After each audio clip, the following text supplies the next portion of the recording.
My ex told me to move out while she was on a work trip. Not because we had officially broken up. Not because we had a serious conversation about our future. But because the guy she cheated on me with was moving in. She said it so calmly that for a second I thought I'd misheard her. Like maybe my brain was protecting me by twisting the words. But no. She repeated it, slow and clear, like she was explaining a simple scheduling issue.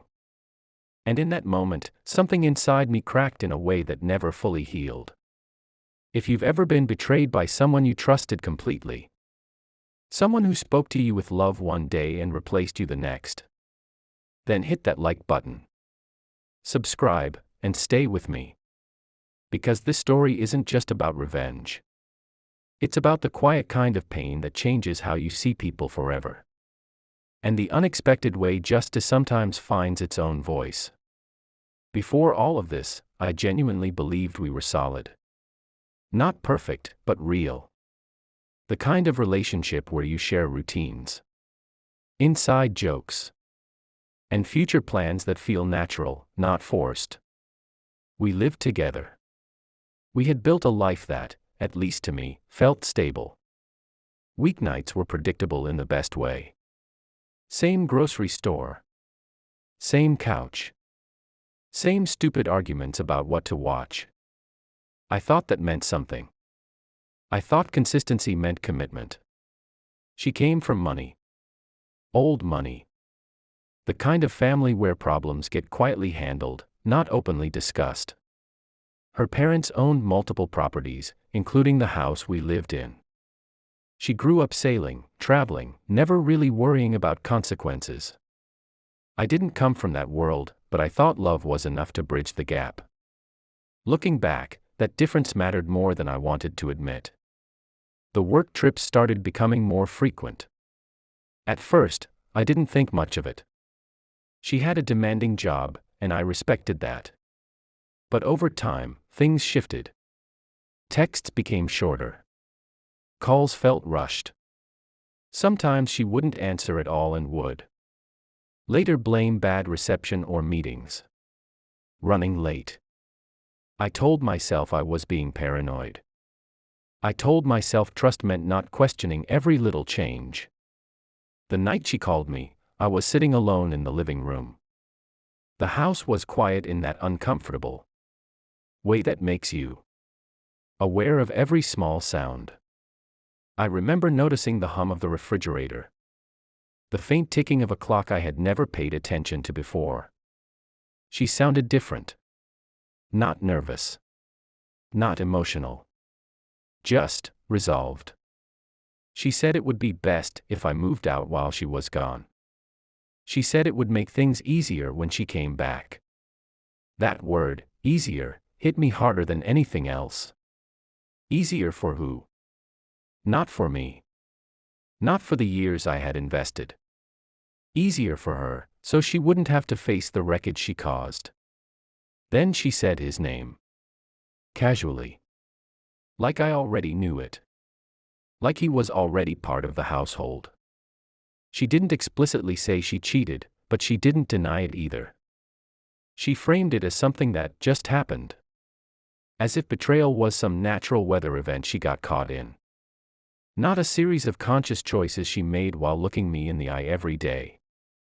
I asked her when this started, and there was a pause. Not a surprised pause. A calculated one. The kind of silence that tells you the answer is worse than you're prepared to hear. She said she didn't know exactly. That it wasn't planned. That things changed. I realized then that she had emotionally checked out long before that call. I was just the last to be informed. I didn't yell. I didn't beg. I didn't even argue. My body felt heavy, like gravity had suddenly increased. My hands were cold. My chest felt tight, and my thoughts were racing, but none of them made it to my mouth. I understood, very clearly, that nothing I said would change anything. She wasn't asking for my input. She was issuing a decision. When the call ended, I stayed exactly where I was. The phone felt heavier than it should have. I looked around the room and saw our life everywhere. The furniture we picked together. The pictures on the wall. The small signs of shared time that suddenly felt like evidence of something one-sided. I realized that while I was building a future in my head, she was already planning a replacement. That night, sleep never came. My mind replayed the conversation over and over, especially her tone. Not cruel. Not apologetic. Just indifferent. That indifference hurt more than anger ever could. It told me that I wasn't losing someone who still cared. I was being discarded by someone who had already moved on. By morning, the reality was unavoidable. I was expected to pack up my life quietly, efficiently, and without causing problems. To erase myself from the space, so she could return from her trip and step seamlessly into a new chapter, free of guilt and inconvenience. I wasn't just being broken up with. I was being erased. As I started mentally listing what I'd take and what I'd leave, something shifted inside me. Not rage. Not sadness. Something colder. Something sharper. I realized I could leave like she wanted. But I didn't have to leave the way she expected. And that realization was the beginning of everything that followed. Once the shock wore off, the memories started lining up in a way that made my stomach twist. All the little moments I had brushed aside suddenly replayed themselves. Except now they made sense. The late nights that didn't add up. The sudden privacy around her phone. The way she'd angle the screen away from me, without even realizing she was doing it. At the time, I had told myself I was being insecure. Now I understood I was being lied to. I remembered how she used to leave the room to take calls. How her texts would suddenly stop mid-conversation, and then resume an hour later with a casual excuse. How she stopped asking about my day but somehow always seemed distracted. Like her mind was somewhere else. I had noticed these things. But I didn't want to be the guy who accused his partner without proof. Trust, I thought, meant giving the benefit of the doubt. Looking back, that trust was exactly what allowed her to get away with it for so long. What hurt even more was realizing how comfortable she must have been lying to me. Cheating isn't just one bad decision. It's dozens of small ones stacked together. Every smile. Every "I love you." Every shared meal after she'd already crossed that line. The level of emotional compartmentalization required to do that to someone who trusts you is something I still struggle to understand. As I started packing, I became painfully aware of how disposable I was in her world. She hadn't asked when I could move out. She hadn't offered help. She hadn't even asked where I was going. She just assumed I'd figure it out, quietly, without complicating her plans. That assumption cut deeper than any insult could have. Friends started noticing something was wrong. When they asked, I gave vague answers. I wasn't ready to say it out loud yet. Saying it would make it real. But the humiliation was already settling in. The idea that while I was trying to process betrayal, another man was preparing to take my place in the same bed, in the same house, surrounded by the same walls that still held my fingerprints. What made it worse was knowing how this would look from the outside. To her family, I would be the temporary phase. The guy who didn't work out. The one quietly removed to make space for someone else. She wouldn't have to explain the cheating. She wouldn't have to explain the cruelty. She could just rewrite the narrative, and I would disappear from it. I started questioning myself in ways that surprised me. Was I not enough? Did I miss something obvious? Was there a version of this where I could have prevented it? Those thoughts are dangerous because they turn betrayal into self-blame. I had to actively remind myself that someone else's dishonesty wasn't a reflection of my worth. But in those early days, That logic felt thin compared to the emotional weight pressing down on me. There was one moment, while packing a box of random household items, when I found something small she had given me early in our relationship. Nothing expensive. Nothing special. Just a reminder of a time when I genuinely believed we were building something together. I stood there holding it longer than I should have. Feeling stupid for still caring about something she had already mentally thrown away. That was when anger finally started to surface. Not explosive anger. Focused anger. The kind that doesn't shout but thinks. The kind that sits quietly and evaluates. I realized she wasn't just ending a relationship. She was doing it in the most painless way possible for herself, regardless of the damage it caused me. She had structured the breakup to minimize her discomfort, not to preserve my dignity. I thought about how she'd return from her trip. How she'd walk into the house expecting it to be empty of conflict. Empty of reminders, empty of me. She expected closure on her terms. Clean. Efficient. Convenient. And the more I thought about that expectation, the more something inside me resisted it. I wasn't planning revenge yet, not consciously. But I stopped feeling obligated to protect her comfort. She had already proven she wouldn't protect mine. That mental shift was subtle, but it was important. It was the moment I stopped seeing myself as the one who had been wronged and started seeing myself as someone who no longer owed her anything.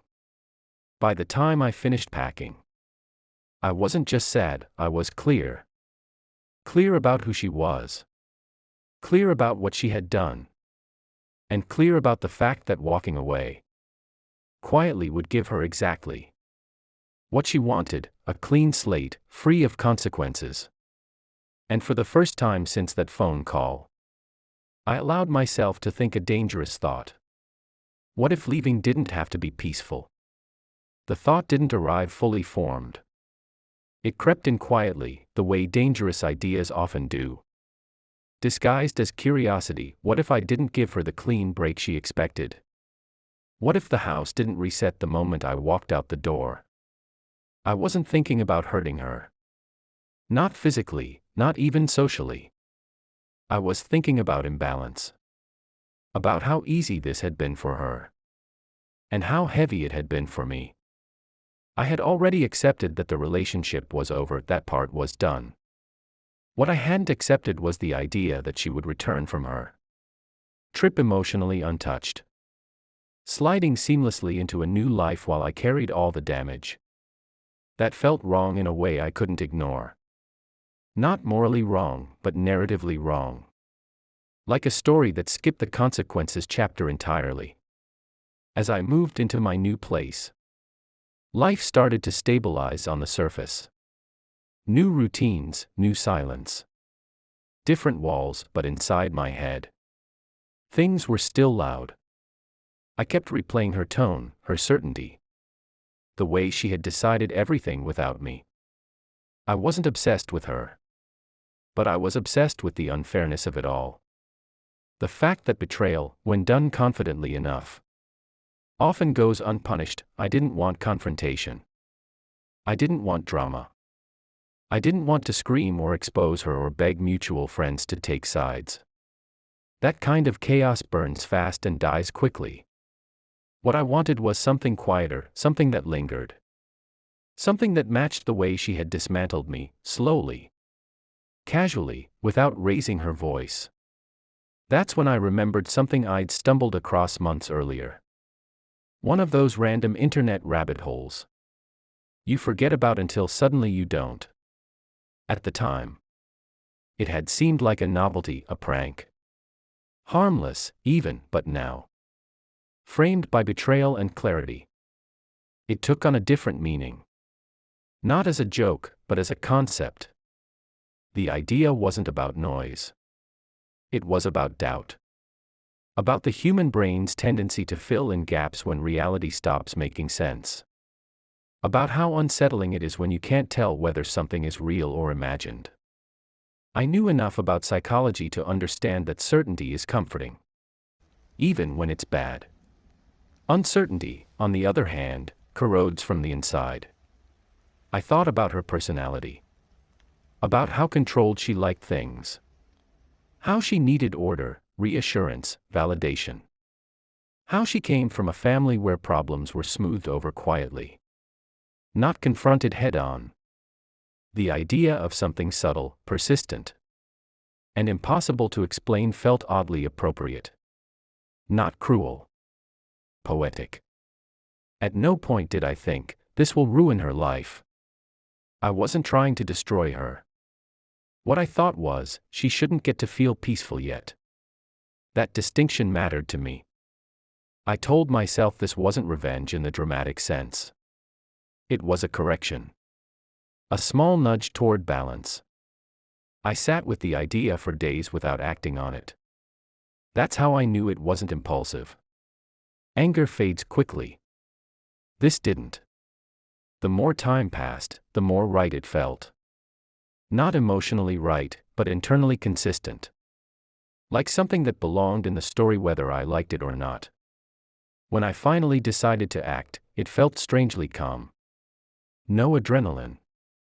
No shaking hands. Just a quiet resolve. I wasn't fueled by rage anymore. I was fueled by clarity.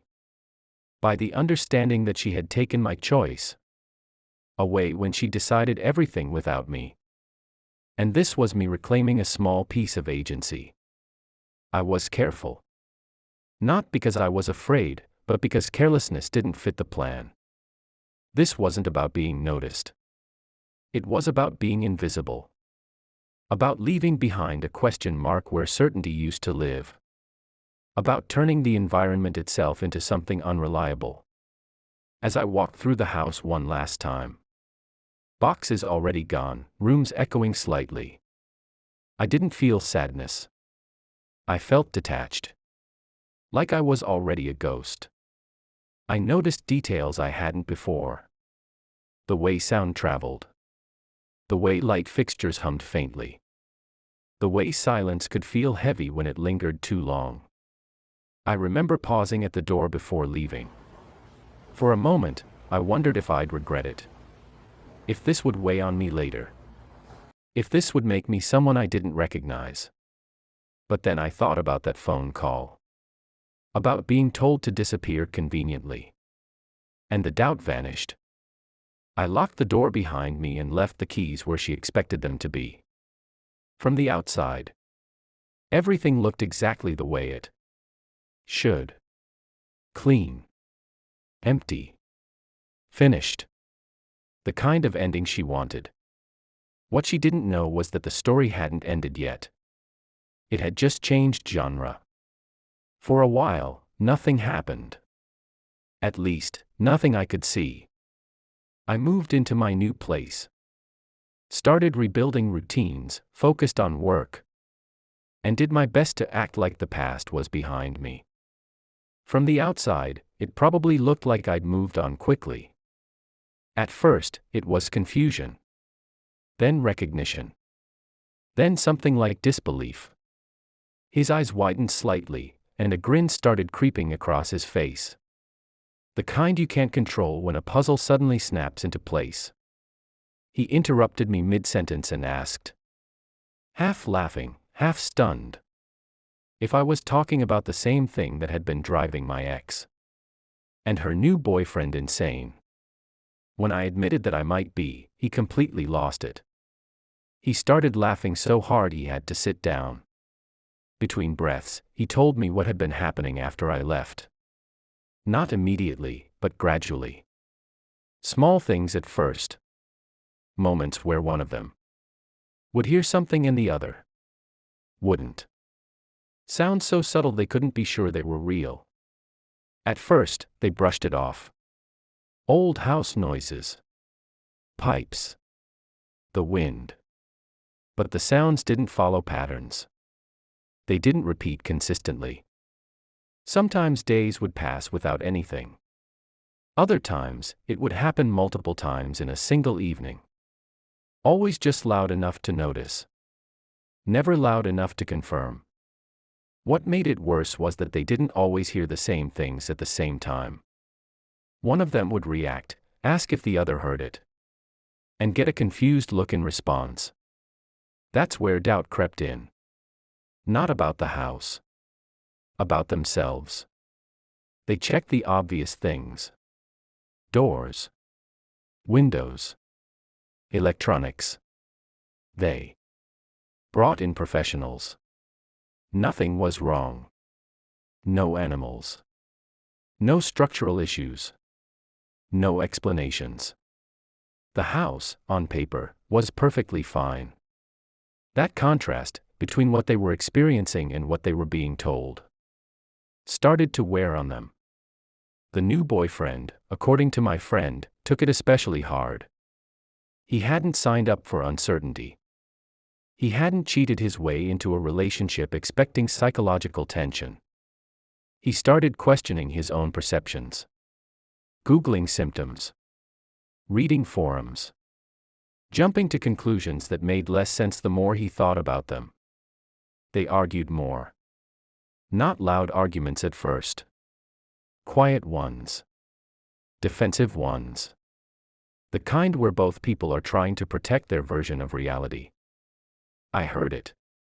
No, you didn't. You're imagining things. Why would I imagine that? Those conversations don't resolve. They fester. Sleep suffered. Stress increased. Every unexplained sound became loaded with meaning. Silence became suspicious. The house stopped feeling like a safe space and started feeling like something unpredictable. Something that didn't follow rules. Eventually, the boyfriend couldn't take it anymore. He left, not in a dramatic way, but in a frightened one. He told her he couldn't handle whatever was going on. That he felt like something was wrong, not just with the house, but with them. That his thoughts were getting darker. That he needed to get out before he lost himself completely. According to my friend, he genuinely believed something was wrong with him. That maybe he was sick. That maybe he had been exposed to something. He ran through every explanation he could think of, no matter how extreme. Because at least those explanations gave shape to the fear. When he left, the house didn't get better for her. If anything, it got worse. Without someone else there to validate or contradict her experiences. She was alone with them. Alone with the uncertainty. Alone with the question of whether what she was hearing was real. She stopped having people over. She stopped talking about the house entirely.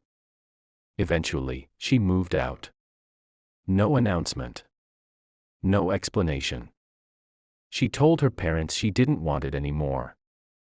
That they should give it to her brother or sell it. When they asked why, she wouldn't say. Hearing all of this didn't make me feel guilty. It didn't make me feel triumphant either. It made me feel satisfied. Not in a loud way. In a quiet, settled way. Like a balance had been restored without me ever having to raise my voice. I hadn't expected to hear anything at all. I thought the story would end in silence. Instead, it came back to me as laughter. Disbelief. And the realization that sometimes consequences arrive slowly. Wrapped in confusion, rather than all at once in anger. And for the first time since everything fell apart, I felt something close to peace. After I heard everything, I didn't rush to tell anyone.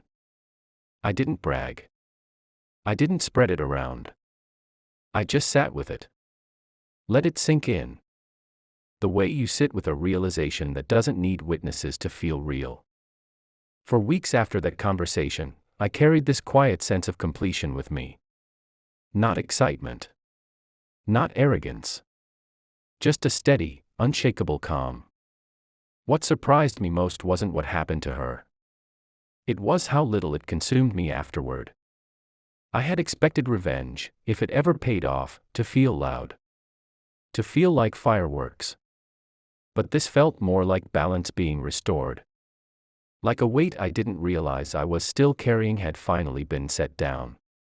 I went on with my life. Built new routines. New relationships. A new sense of self that wasn't shaped by betrayal anymore. The past became a story instead of a wound. Something I could look back on without flinching. Something that no longer defined me.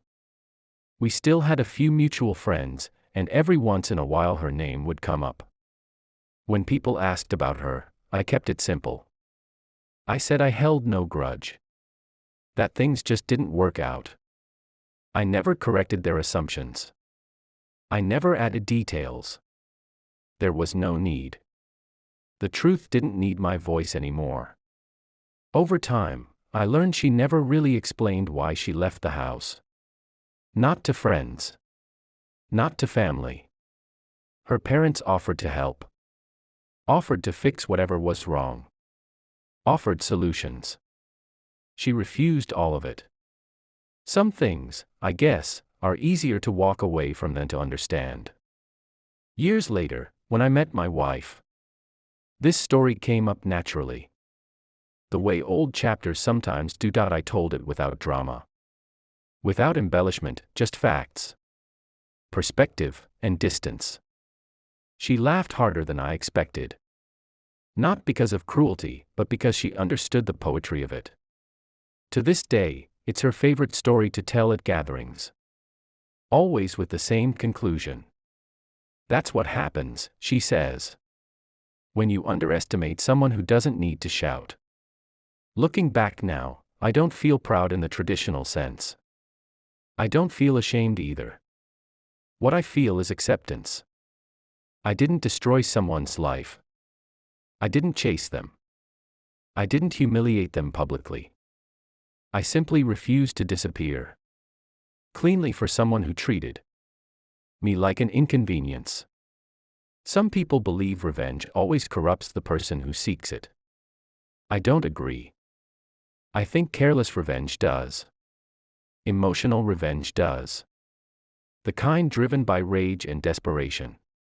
But quiet revenge, the kind rooted in clarity and restraint, doesn't right you from the inside. It closes a door. I never tell this story as advice. I don't encourage anyone to follow it. Everyone handles betrayal differently. But I do believe this: when someone rewrites your life without your consent, you're allowed to reclaim your agency in whatever way restores your peace. I moved on. I built something better. I found love that didn't treat loyalty as optional. And the person who once thought she could erase me learned, in her own way, that some endings don't stay buried just because you want them to. And that was enough. If this story stuck with you, if it made you feel that quiet sense of justice, hit that like button, subscribe for more real, emotionally charged revenge stories. And tell us in the comments, do you believe karma works quietly? Or does it need a push? Either way, thanks for listening, and we'll see you in the next story.